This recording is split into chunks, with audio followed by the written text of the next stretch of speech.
ತೆಂಗು ಅಂತಂದ್ರೆ ತಿಪ್ಟೂರಿನ ಸಸಿಗಳನ್ನ ಸಾಕಷ್ಟು ಬೈ ಮಾಡ್ತೀರಾ, ಅಥವಾ ಅರಸೀಕೆರೆ ತೆಂಗು ಮತ್ತೆ ತಿಪ್ಟೂರು ಎರಡು ಒಂದೇ ಇದರ ವೆರೈಟಿನೇ, ಟಾಲ್ ವೆರೈಟಿ. ಸೊ ಹೆಚ್ಚಿನದಾಗಿ ಸಂಶೋಧನಾ ಕೇಂದ್ರ ಅರಸೀಕೆರೆಯಲ್ಲಿದೆ, ಮತ್ತೆ ತಿಪ್ಟೂರು ಇದನ್ನು ಕೂಡ ಹೆಸರು ಅಂದ್ರೆ ಮಾರುಕಟ್ಟೆಯ ಇದು ಜಾಸ್ತಿ ಆಗಿರೋದ್ರಿಂದ ತಿಪ್ಟೂರು ತೆಂಗು ಅಂತ ಹೇಳಿ ನಾವು ಬಳಸ್ತೀವಿ.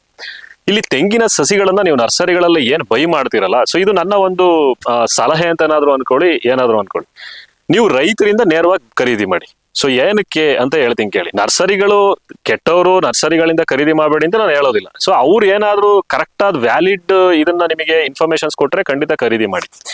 ಈಗ ವಾಸ್ತವವಾಗಿ ಏನು ಮದರ್ ಪ್ಲಾಂಟ್ಸ್ ಅಂತ ಕರಿತೀವಿ, ಅಥವಾ ತಾಯಿಯ ಮರಗಳು ಅಂತ ನಾವು ಕರಿತೀವಿ. ಸೊ ಮೂಲವಾಗಿ ಬೀಜಗಳ ಒಂದು ಇದಕ್ಕೆ ನಾವು ಮಾತನಾಡೋದಾದ್ರೆ ವೃಕ್ಷ ಯಾವುದು ಬೇಕು, ಆ ಒಂದು ಮೇನು ಮದರ್ ಪ್ಲಾಂಟ್ ಬೇಕು. ಆ ಮದರ್ ಪ್ಲಾಂಟ್ ಎಷ್ಟಿದೆ? ಸೊ ಇತ್ತೀಚಿನ ದಿನಗಳಲ್ಲಿ ಎತ್ತರದ ತಳಿ ಅಂತ ನಾವೇನು ತಿಪ್ಟೂರು ಟಾಲ್ ಮತ್ತು ಅರಸೀಕೆರೆ ಟಾಲ್ ಅಂತ ನಾವೇನ್ ಕರಿತೀವಿ, ಈಗ ಈ ಭಾಗದ ಒಂದು ಕ್ಷೇತ್ರಗಳಲ್ಲಿ ಸಾಕಷ್ಟು ರೋಗ ಬಾಧೆಗಳಿಂದ ಮರಗಳು ನಾಶ ಆಗಿದಾವೆ. ಸೊ ಇಲ್ಲಿ ಮಾರಾಟ ಮಾಡ್ತಾ ಇರ್ತಕ್ಕಂಥ ಸಸಿಗಳು ಎಷ್ಟರ ಮಟ್ಟಿಗೆ ತಾಯಿಯ ಒಂದು ಮರಗಳಿಂದ ತಂದಿದ್ದಾರೆ, ಅಥವಾ ವಾಸ್ತವವಾಗಿ ಯಾವ ಮರಗಳಿಂದ ಆಯ್ಕೆ ಮಾಡ್ಕೊಂಡಿದ್ದಾರೆ, ಅಥವಾ ಆ ಮರಗಳ ಒಂದು ಗುಣಲಕ್ಷಣಗಳು ಏನಿದೆ, ಆ ಮರ ನಿಜವಾಗ್ಲೂ ಆರೋಗ್ಯವಾಗಿದೆಯಾ? ಸೊ ಇಷ್ಟೆಲ್ಲ ಅಂಶಗಳನ್ನ ನಿಜವಾಗ್ಲೂ ಗಮನಿಸ್ತಿದ್ದೀರಾ? ನೀವು ಸುಮ್ಮನೆ ಬಂದು ಇಲ್ಲಿ ಅರಸೀಕೆರೆ ತಿಪ್ಟೂರು ಸಸಿ ಅಂತ ಹೇಳಿ ಯಾವುದೋ ಒಂದು ನರ್ಸರಿಯಲ್ಲಿ, ದೂರದ ನರ್ಸರಿಗಳಲ್ಲಿ ನೀವು ಖರೀದಿ ಮಾಡೋದಾದ್ರೆ, ಆ ಒಂದು ಸಸಿಯನ್ನ ತಗೊಂಡೋಗಿ ನೀವು ಅದನ್ನ ಬೆಳೆಸಿ 6-7 ವರ್ಷಗಳ ಕಾಲ ನೀವು ಅದಕ್ಕೆ ನೀರು ಉಣಿಸಿ, ಗೊಬ್ಬರ ಹಾಕಿ, ಅದನ್ನ ಕಲ್ಟಿವೇಶನ್ ಮಾಡಿ, ಅದನ್ನ ಚೆನ್ನಾಗಿ ನೋಡ್ಕೊಂಡು ನೀವು ಕೊನೆಗೆ ಅದನ್ನ ಫಸಲು ಬರ್ಲಿಲ್ಲ ಅಂದ್ರೆ ಏನ್ ಮಾಡ್ತೀರಾ?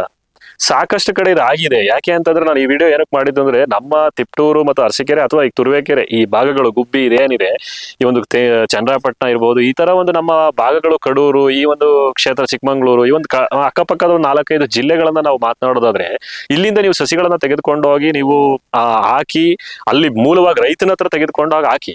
ಅದನ್ನು ಬಿಟ್ಟು ನೀವು ನರ್ಸರಿಗಳಲ್ಲಿ ತೆಗೆದುಕೊಂಡು ಹೋಗಿ ಕೊನೆಗೆ ನಮ್ಮ ಊರುಗಳ ಹೆಸರುಗಳನ್ನು ದಯವಿಟ್ಟು ಕೆಟ್ಟದಾಗಿ ಬಳಸ್ತಾರೆ. ಯಾರೇ ಆದ್ರೂ ಕೂಡ ಅವನಿಗೆ ಫಲ ಸಿಗ್ಲಿಲ್ಲ ಅಂತ ಅಂದಾಗ ಬಳಸಲ್ಲ ಅಂತ ಯಾರು ಹೇಳಕ್ಕಾಗುತ್ತೆ? ಸೊ ನಾನು ಆ ಉದ್ದೇಶಕ್ಕೋಸ್ಕರ ಹೇಳ್ತಾ ಇರೋದು.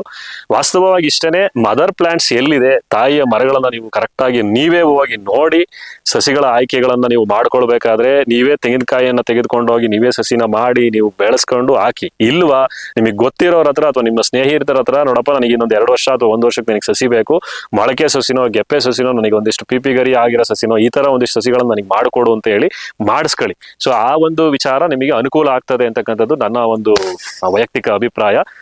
ಮೂಲವಾಗಿ ತಾಯಿಯ ಸಸಿಗಳು ಏನು, ತಾಯಿ ಮರಗಳು ಏನಿದೆ, ಆ ಮರಗಳಿಂದ ಆಯ್ಕೆ ಮಾಡಿರ್ತಕ್ಕಂಥ ಒಂದು ಬೀಜಗಳಲ್ಲಿ ಸಸಿ ಮಾಡಿರ್ತಕ್ಕಂಥ ಸಸಿಗಳನ್ನ ಹಾಕಿ ಉತ್ಪನ್ನ ನಿಮ್ಗೆ ಚೆನ್ನಾಗಿ ಬರ್ಲಿ ಅಂತ ಹೇಳಿ ನಾನು ಆಶಿಸ್ತೀನಿ. ಯಾವುದೇ ಕಾರಣಕ್ಕೂ ವಿಚಾರ ಗೊತ್ತಿಲ್ಲದೆ ನೀವೇನನ್ನು ಮಾಡೋದಕ್ಕೆ ಹೋಗ್ಬೇಡಿ ಕೃಷಿಯಲ್ಲಿ. ನಮಸ್ಕಾರ.